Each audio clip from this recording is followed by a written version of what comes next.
Hello சொந்தங்களே, அஸ்ஸலாமு அலைக்கும். எல்லாம் எப்படி இருக்கீங்க? நம்ம நேற்று எங்கள் வீட்டில் சாப்பாடு ரொம்ப மிஞ்சி போச்சு, தூக்கி ஃப்ரிட்ஜில் வச்சுட்டோம். அதை என்னடா செய்யறதுன்னு பார்த்தோம். சரி, நம்ம 10 நிமிஷத்தில் பழைய சோறை பிரியாணி ஆக்கிடுவோம். அடாடா, இப்படி கூட செய்ய முடியுமான்னு கூட யோசிப்பீங்க. வாங்க, இது எப்படி செய்யறதுன்னு பார்ப்போம். ஒரு அடுப்பில் கடாயை வச்சு எண்ணெயை ஊற்றி கொஞ்சம் கடுகு உளுந்தம்பருப்பு போட்டு தாளிச்சிக்கலாம். கொஞ்சம் சீரகத்தூள், கருவேப்பிலை, பச்சை மிளகாய், வரமிளகாய், வெங்காயம், கொஞ்சம் வெங்காயம் எல்லாம் போட்டு நல்லா வதக்கி விட்டுக்குவோம். கொஞ்சம் பெருங்காயத்தூள் போட்டுக்கலாம். 2 தக்காளி அறுத்து போட்டிருக்கோம். நல்லா எல்லாம் வதங்கட்டும். தக்காளி கொஞ்சம் உப்பு போட்டுக்கலாம். உப்பு போட்டு நல்லா வதக்கி விடுவோம். ஒரு குடமிளகாயை பொடிசாக அறுத்து வச்சுருக்குறோம். இந்த குடமிளகாயும் போட்டுக்கலாம். இதில்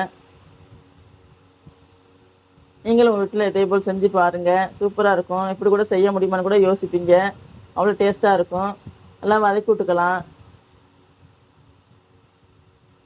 கொஞ்சம் ஜீரகத்தூள், கொஞ்சம் மிளகுத்தூள், ஒரு 1/2 ஸ்பூன் மிளகாத்தூள், கொஞ்சம் மல்லித்தூள் எல்லாம் போட்டு நல்லா வதக்கி விடுவோம்.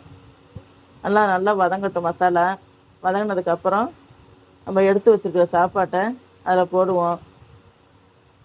கொஞ்சம் மல்லித்தலையும் நான் போட்டிருக்கேன். இதில் லைட்டாக தண்ணி தெளித்து மசாலா நல்லா கிண்டி விட்டுக்கலாம். எடுத்து வச்ச சோறு நல்லா விறுவிறுன்னு இருக்குது. அதெல்லாம் உடச்சி விட்டுக்கலாம். அப்படி நான் சுட வைக்கலை, ஃப்ரிட்ஜிலேருந்து அப்படியே எடுத்து வச்சுருக்குறோம். இதில் போட்டு கிண்டினா நல்லா சூடாயிரும். மசாலாவில் சோறு எடுத்து வச்சு சாப்பாடை பூரா போட்டுக்குவோம். கொஞ்சம் உப்பும் போட்டுக்குவோம் வேணுங்கிற அளவுக்கு. நல்லா ஃபுல்லாக எல்லாம் நல்லா கிளறி விடுவோம். கிளறி விட்டாலே சோறு சூடாயிரும். விறுவிறுப்பெல்லாம் போய் கொதிக்க வடித்த சோறு மாதிரி ஆயிரும். இங்கே பாருங்கள், 10 நிமிஷத்தில் செஞ்சிடலாம்.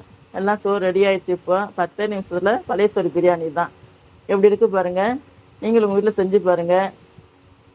விறுவிறுன்னு உள்ள சோறை சாப்பிடாம பழைய சோறை தண்ணி ஊற்றி வச்சு குடித்தாலும் சேர மாட்டேங்குது. இப்படி செஞ்சு சுட சாப்பிட்டு பாருங்கள். நல்லா இருக்கும். உடம்புக்கும் சேராமல் இருக்குதுன்னு சொல்லாமல் நல்லா சேர்ந்துக்கும். வீட்டில் ஊறுகாய் போட்டு வச்சுருக்கோம். அந்த ஊறுகாய் இப்போ எடுத்து வைக்கிறோம். முட்டையை வச்சுருக்கோம். அந்த முட்டையை வச்சு சாப்பிட்லாம். நீங்களும் உங்கள் வீட்டில் இதே போல் செஞ்சு பாருங்கள். எப்படி இருக்குன்னு கமெண்டில் சொல்லுங்கள். மற்றவங்க ஷேர் பண்ணுங்கள், சப்ஸ்கிரைப் பண்ணுங்கள். அஸ்ஸலாமு அலைக்கும் வரஹ்மத்துல்லாஹி வபரகாத்துஹு.